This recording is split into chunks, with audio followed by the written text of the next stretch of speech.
Hello, welcome to my channel. My name is Kat and welcome to today's video where we are going to be looking at the top 20 sci-fi books of 2023. So every year when the Goodreads nominees come out for certain categories, I tend to read the top 20 of them because this is, my favorite thing. I love sci-fi and I'm also doing this for like fantasy, romance, romantasy. But anyways, today's about sci-fi.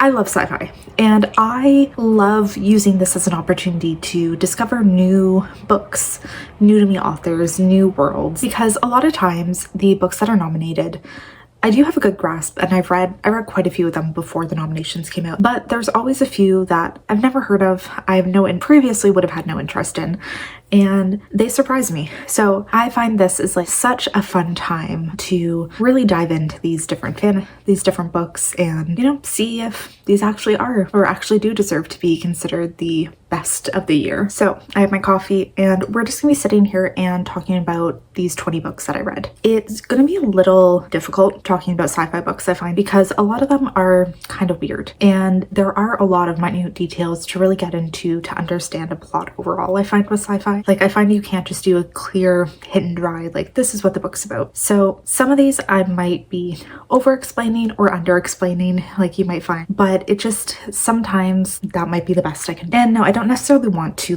give you every single detail about every one of these books, so it might seem like I am not really talking too much about it, and it's probably just more of I feel like the plot itself is a bit too spoilery for what's going to go on in the world, but we'll try our best. And I am going to be going over these from basically how they were ranked within the Goodreads nominees. So what we're going to be starting at the 20 for the least amount of votes to number 1 for the most amount of votes, and just going through these, talking about them, talking a bit about what I thought. And I will just say, I think this was a strange year for sci-fi because there's definitely some really good ones, but I am questioning so many of the books that are on this list as well, because really, is this actually the best of sci-fi? Was there really nothing better for some of these? So yeah, welcome to today's video. This is going to be a long one. I'm going to be sitting here for the next hour or two talking, and this is going to be rough on me. So please like and subscribe if you're interested and if you enjoyed this video, and let's just dive in. So the first book we have to talk about is The Great Transition. So this is the world has been saved. The climate crisis has been taken under control and the world underwent this great transition. Now we are 15-ish years later and we're following people who live in this new, almost utopia, maybe not quite. And we are specifically following the daughter of one of the heroes from this great transition, because there were basically reality shows made out of these people who were doing search and rescue or fire control, climate control work. And a lot of these people were featured on reality documentary type shows. And now we're following the daughter of 2 of these heroes. So her parents, they were both these heroes. They got married during this time, and since then they've really their marriage is going downhill. And one day supposedly on a peacekeeping mission, her mother disappears, and we're following just basically a search for her mother to try and figure out what she's doing. Is she involved with this group of rebels who maybe are trying to take down the current government? Because even though they went through this transition, are they necessarily better than the previous option? And then also we're going back to the past. We're doing dual timelines following the past when her parents did meet and fall in love. The premise of this one sounds really interesting, and it's nice to see a book for once that is following the aftermath of a climate crisis where it actually turns out nice, because the majority of these books, it's always the climate crisis takes place and humanity is fucked afterwards. So this is definitely one of the few that I've read that has that glimmer of hope of things are better, things have actually turned around. But unfortunately, this one was just very boring and nothing ultimately interesting happened in any part of it. The characters were forgettable and the story itself was just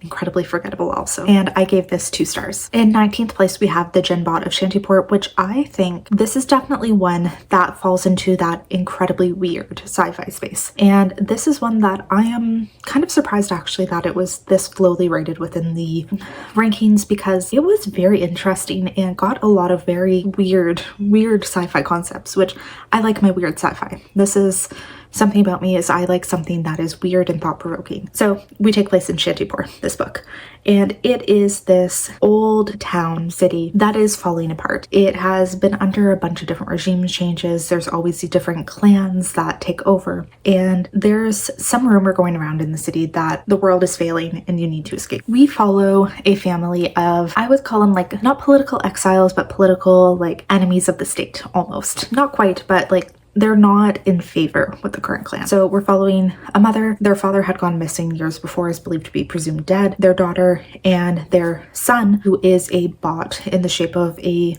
monkey that they basically raised as part of the family. And they find this artificial intelligence, and it kind of, the whole story is told from this AI's point of view, where it is just following them around and kind of offering advice, but also just observing them and their lives as they kind of go through this like upheaval of society and basically try to take down the clan that is in charge. It was weird. It was weird. It was fun. It was interesting. It had so many weird just ideas in it and so many just like really interesting political, like more politically complex movements, and I really enjoy that. I like having political intrigue. I like having vast world building and yeah, again, weird things happening. So I actually gave this one a 4-star, and I thought it was super fun. I really thought that this was an interesting book and very highly underrated, because I think there's under 1,000 ratings on Goodreads, which, one, shocking that this got nominated, and two, I think more people need to read this for sure. Next we have The Deluge, which I think is the only book on this list that I DNF. It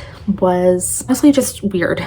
Like, it was honestly just not my thing. So it's like 800 pages. I gave it a solid shot. I read 200 and I just really couldn't grasp what was happening. So it is, I believe, following like a climate crisis, a climate conspiracy, and it's told in different like vignettes. So vignettes, I would almost say, where there's some stories that like every story was written differently. Like there was one that sounded like it was like a chapter that was like a screenplay, and then chapters that were normally written, some that were like letters. And that part, it was interesting. Like it definitely seemed like it could be creative. I just couldn't get myself to care about any of it, so I DNF. Next we have another, I think, incredibly underrated sci-fi, which is Ascension. So this is told through letters that were unsent from a man who went on this expedition and has held these letters in his possession for 20-ish years. He's found by a family member in this old age home at one point. He had been presumed to be dead this entire time, and he has very clearly not been in a functional mental state, is basically what I'd say. Like, he is not fully present. And after he's found by this family member, he gives them all of these letters. And this is detailing this highly military confidential expedition that was done when a mountain basically came up in the middle of nowhere. So this mountain just appeared in the middle of the Pacific Ocean, and any of the scientists who have tried to go up have had weird things happen, as well as like is very heavily involved with the military. Is deeply classified. But this physicist is brought on board because they really can't figure out what's happening, and it seems that people who are going up this mountain are not coming down the same. Like there is something very vastly different about them. So he is sent to investigate, and we're following his letters as he goes up this mountain, and things just get weird and just insane. And this really, so I'm not going to say too much else than that, but we can say that this is very mind-bending, and just that was fully from the synopsis, but it is strange. And it went a lot of really weird ways, which again, when I'm saying I like my weird sci-fi, I like this. It was very thought-provoking and definitely incredibly strange, really weird, and just super interesting. And I gave this one a 4 stars because I thought it just really was different. And yes, I thought this was great. So another one that like not that many people have read, and I would highly recommend checking out. And I read my first and lucky book next, which is Translation State. So this is, I would say, almost like a space opera in a sense, because we are following different races, different space like planets, different adventures of all of these people just kind of maneuvering this political thing. So this one, it's really a story of identity and really getting into this political like complex idea of are you able to claim who you identify as, basically? Like, are you able to set your own path and set where you want to be in life? So the main part of this is we're following 3 different characters, but one of them is a young man who came to the space station as a child. He was very like abandoned, and he's been adopted into his family. And years later, it's discovered that he is in fact not human. He's actually part of this alien race. But he has lived his entire life as a human. He identifies as one, and he fully believes he is human. So because he is biologically this other race, and they have very complex politics, they have very complex sets of rules, they have very, very strict society, they are insisting that he become one of them. And they are very much saying that he must go and join their society. He must give humanity a side. And this brings into this like intense political debate about, is he, like, he has grown up as human, he has lived his entire life as human, is he able to claim that he identifies as human, or must he go and join this other race that he knows nothing about? And this was just interesting. It was just like very like philosophical in a lot of ways, and it brought into a lot of things about personhood, gender, identity, and it was just really, really interesting. So yeah, it's my first and lucky book, and this was only a 3-star for me just because while interesting, it didn't really have enough plot going forward, because I'm much more of a plot-based reader, and that just kind of was a little lacking. And otherwise, it was very, very interesting, and it has fully made me want to read more by Ann Leckie, and definitely see like how many more of her works bring into these like philosophical discussions and really get into these weird different ideas. So while I'm not rating it high, I will say that the intrigue was very, very high for me, and yeah, I'm definitely curious to see more of her stuff. Next, we have Some Desperate Glory, and this was another one that I really, really enjoyed because it is, well, we're following the aftermath of this huge war between humans and this alien race. And we are specifically following characters who are centered on this one, I'm gonna say satellite, I don't think that's correct, more of like this base. And they believe themselves to be the last remnants of free humans, because all other humanity in the world, in the universe, has not necessarily sided with the enemy aliens, but they have submitted to their rule. They've joined their empire, and they are the last fighters, the last people who are like representing Earth, who are the true humans. And they have been raised with this intense hatred and basically like conditioning to fully like be the perfect soldiers. And they are like 100% like everything you do is to propagate the human race and to protect us and to fight. And we're following a character as she's put in this situation where she gets away from this mentality and is starting to realize that maybe everything she's being taught is not right, and maybe she has fully been brainwashed into thinking certain things. And this was so good. Halfway through, there is this thing that happens that just like threw me for a loop, and I really, really, really enjoyed this one. This is one too, though, go in, look at the trigger warnings before reading it, because there is some language that is very upsetting, and I could see it being very upsetting for a lot of people, but I love this one. I gave it a 4-star, and I really think that this was a like super, super interesting sci-fi. Okay, Bridge I read, but I'm gonna very quickly talk about this one because I didn't like it, more because I don't think I vibe with this author's writing, and I've read other books of hers and nothing has clicked with me. And just this one I can't really talk much about because I walked away just really not enjoying, and I think I mostly skimmed this book, to be honest. So basically this one is just about parallel universes and a person who's discovered them and is starting to kind of travel between. And yeah, I mostly skimmed this one, for being very, very honest, because I just could not vibe with it, and nothing but it worked. So this was a 2-star, should have DNF'd it. But next, let's switch over to one that I really enjoyed again, which is The Deep Sky. So we are following a ship that is this crew of women who they went through this intense training, this intense selection,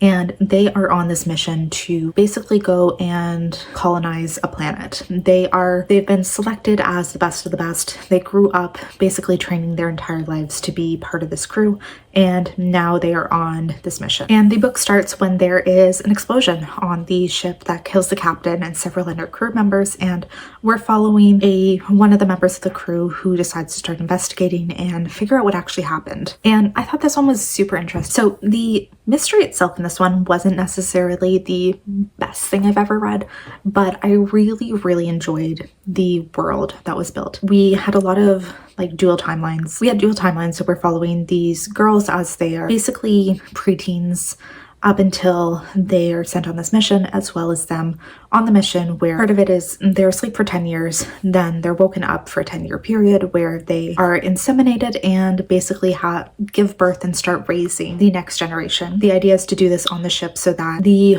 worst part of child rearing is done before they land, and then they're going to go back to sleep for 10 years before landing on this planet to colonize. So the women are all awake at this point. They are pregnant and they are starting to birth children, starting to figure this out when this mission goes awry. And yeah, I really thought this was good. I really liked the characters. I really thought it was just a super interesting world. So this is one I did give 4 stars. Thought it was great. I keep my exoskeletons to myself. Weird. This is another weird sci-fi idea that I like. We are following this world where shadows have been weaponized, you can say, in a sense. So this technology has been created where people are able to have their shadows removed. And the natural way that they've decided is that every person is going to live without a shadow. But when you commit a crime, you're given one. And the more shadows you have, the worse the crimes you've committed, the more crimes you have. So it has really created this like world where anybody who has a shadow is highly like ostracized in society. They're not able to hold normal jobs. They're not able to live in certain places. They only have like 1 day a week where they're allowed to shop, and that is like the dregs, like the worst of the worst stuff that's available, like just the last things. And we're following a single mother and her daughter as both of them are shadowed and both of them are just living in society. So this is very much I would basically call it slice of life, where we're following them through several years as they are living in this dystopia, and they are considered the worst of society and they're just trying to get by. But also like they are heavily monitored. Everything they do is watched. They have to be incredibly careful, and just seeing how poorly people are treated when they are shadowed and how much the government not only doesn't care but actively dislikes anybody who does this, and just the systems of oppression that are in place against the shadowed people. So this one was really interesting. It was just like it wasn't really that nice. It was sad, but just a story about this dystopian world and just how people dealt with it. I like this one. I gave it a 4 star. Very short, very quick read, but definitely impactful. Now the last book of the bottom 10. So Land of Milk and Honey. This is another one that didn't work for me. It just had too many religious overtones. So we're following this world where I guess food is a bit more limited. There's a lot of, again, politically complex things going on, but there is this scientist who has started these like genetic programs basically, where he's trying to bring other like extinct species back to life and bring back food that has been gone from the world for a lot of times. And we are primarily following his chef, who is at one point turned into a type of religious figure within this world, and she is viewed as almost a saint, which is really weird, but she is just kind of like following along his like cult-like thing and being kind of like the religious figure of this cult. Really quickly, we'll say this one didn't really work for me. Didn't really get anything out of it. It was only a 3 star. But next, another highly rated one, and now we're in the top 10. So welcome. I'm trying to speed along with these because I don't want to be talking here for so long, but you know. So next we have Children of Memory by Adrian Tchaikovsky. This is book 3 in a trilogy about basically the evolution of species. Like very base, the evolution of species. Book 1, we're following the evolution of spiders. Book 2 is the evolution of octopi. And this one is kind of all of these creatures coming together, but also something really weird. I don't know how much I can describe about this one without really getting into it and like spoiling everything, but whoa, this was weird. This was good. This was fantastic. So in this trilogy, I loved the first book. The second book was okay. And I think that this one definitely was, again, like loved it. So weird. So many things happening that blew my mind. Like just really weird things going on. Very confusing things and just weird. I think this trilogy is one of my favorite, like at least the first book for sure. I would recommend like anyone reading that one, especially if you have any interest in the evolution of species and the development of like societies, that type of thing. Read it. So good. And yeah, like it's hard to talk about this one. It's book 3 in a series. It has a lot of things going on that are very strange, but this series is fantastic. And yes, this was a great third book in it. And in ninth place, we have The Future by Naomi Alderman. This is another one. Loved it. So we're basically following this society of billionaires who have created an emergency response system. So they have created this system, this program, this emergency plan for if some like world-threatening event were to happen. So there's been this like emergency system developed where if this predictive AI realizes that there is an event coming that potentially could destroy society, like imagine a pandemic that will wipe out 90% of the world, and basically like society will go into absolute chaos. These billionaires have created a system that will warn them like 48 hours before it like starts majorly impacting the world. They've created these bunkers all over the world where they will just go live for 10-15 years, however long, in like absolute comfort with all of the things that they need, and let the world figure it out by themselves. And then their plan is that once however many years have passed, once the danger has passed, they will come back into society, and because they will have all of these resources, all of this power, all of these things like money, whatever, they will be able to basically preside over society and rule it.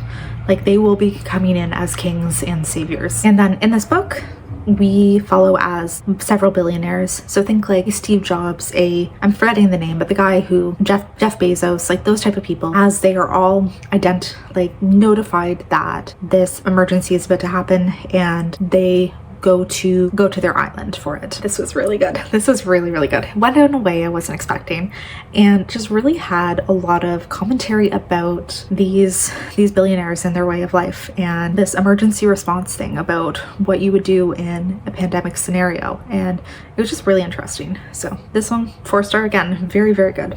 And like it's interesting, so many, honestly I did think there's only maybe two books on this list that are 5-star, but there is such a high prevalence of 4 stars, so I'm feeling okay with that. The Fairman by Justin Cronin, another weird one. I feel like I'm just gonna be saying that for every one of these. They're weird. I like it. But we're in this society where, how do I even describe it? So there's this island with its residents, and people are they are told that that the world has gone into chaos, and this island is the last remaining safe spot. So they are the descendants of the rich people, the artists, the like famous people who were all sheltered in this island while the world went to chaos, and they are living there to just wait it out and live in their paradise. But there's weird things about it. So there's no natural births in this island. People are brought to it. They are reborn and brought to the island at age of 16 and assigned caregivers who are basically their parents, but so people are reborn at 16, and when they die, nobody like really dies a natural death. They are retired at a certain age, which is basically when they've decided they are done or they've outlived their purpose. So they have this system in place where people are brought away, people are brought in, and nobody actually really knows any of the details of what's happened. So we're following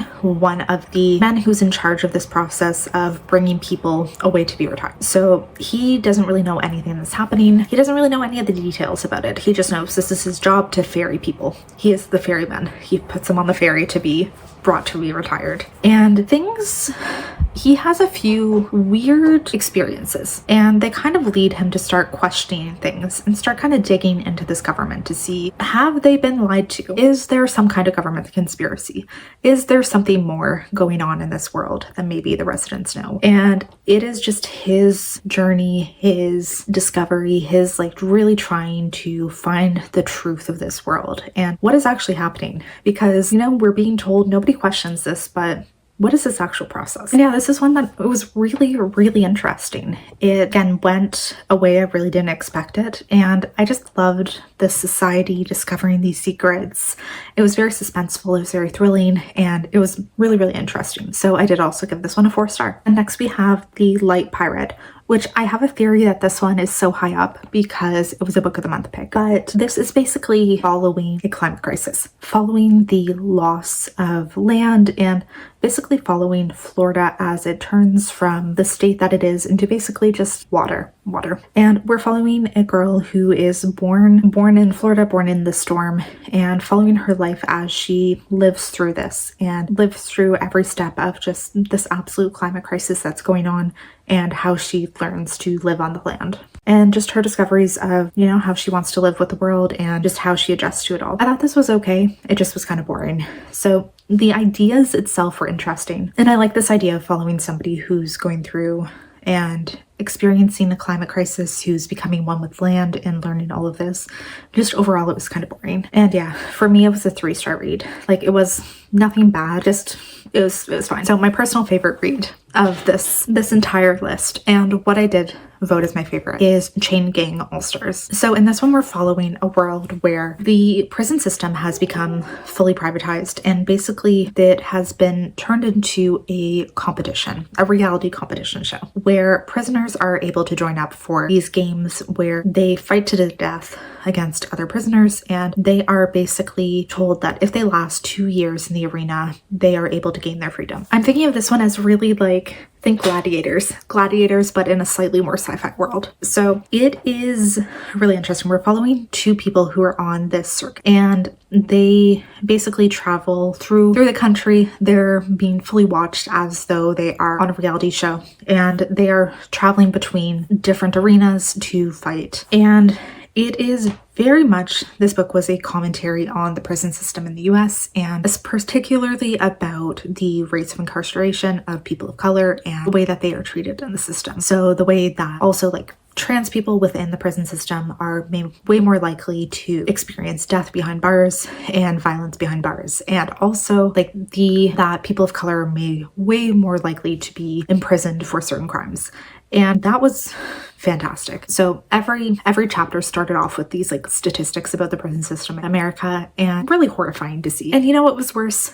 The thought that, you know, this could actually happen. I would not be shocked if this was something that did happen in the world one day, because I could see somebody wanting to make a game out of, you know, just find a way to monetize the prison system even more, and a way to really, you know, provide entertainment of this sort, because not like we don't have a history in this world of having done that before. So this is just one that I found so incredibly interesting. I love the social commentary. I love the characters. The world itself was just so interesting.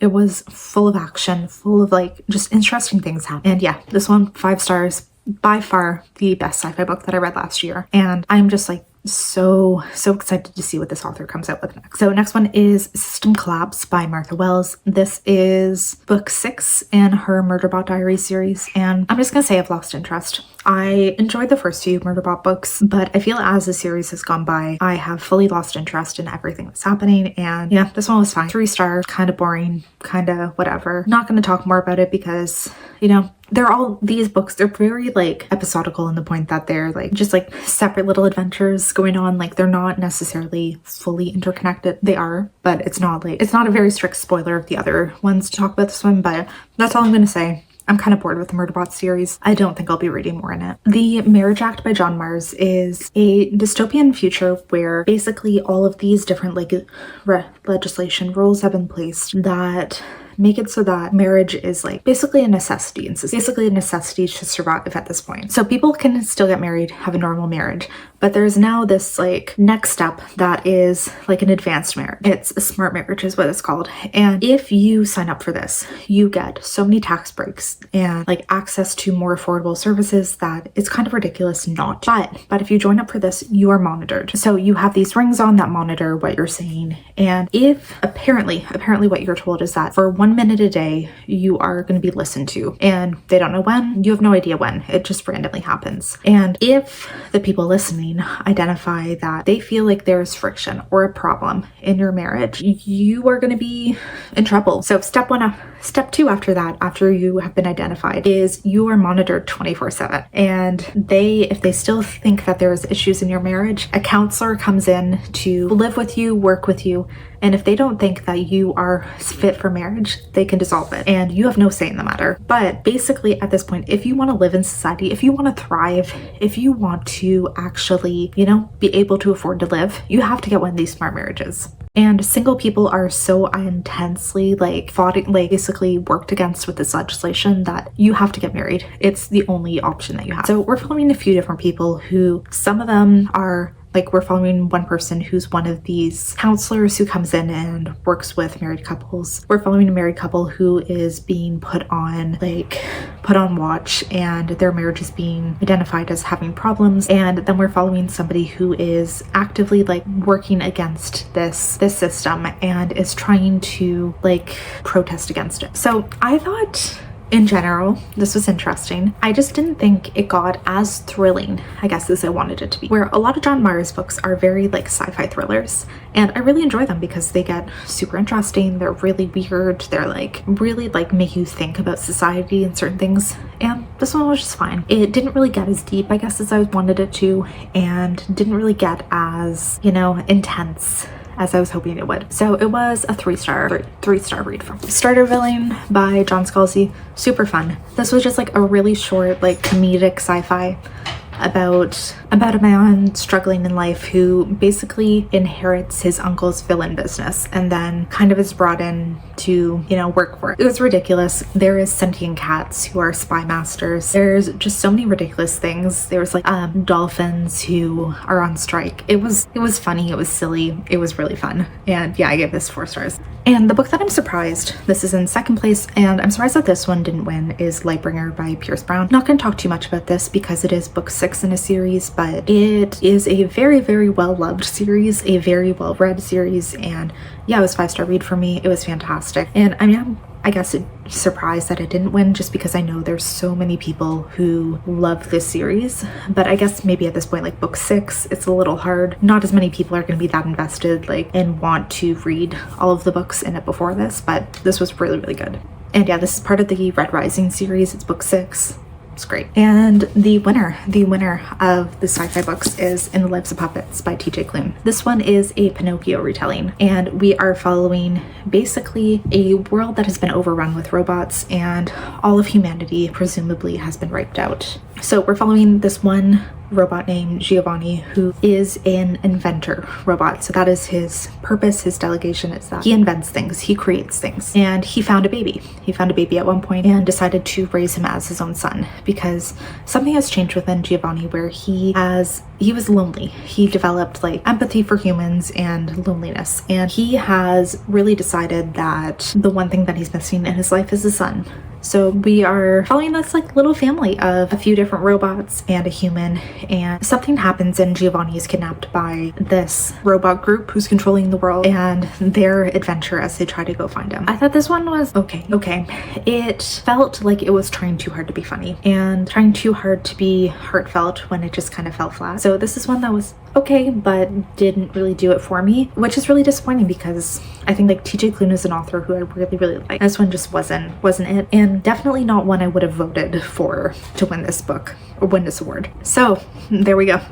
That is the top 20 sci-fi. I really, really just ran through those. So yeah, I was trying to get through this done as quickly as possible. But yeah, so quickly, I don't think In the Lives of Puppets should have won. I personally think Chain Gang All-Stars should have, or Lightbringer. Those are my 2 favorite. Least favorite, I mean, I didn't finish The Deluge, so that one really doesn't really count. But I think other than that, Bridge was my least favorite. Most surprising, probably The Future. I really, really didn't expect this one to go the way that it did. But yeah, that is today's video. Please let me know if you've read any of these and what your thoughts were. And also if you have any sci-fi recommendations. If you have made it this far, please like the video. Please subscribe if you haven't already. And I will see you in the next one. And also, in probably like the next 2 weeks, I will be doing the fantasy version of this. So going over the Goodreads top 20 fantasy books. So stay tuned for that, and hopefully I will see you then.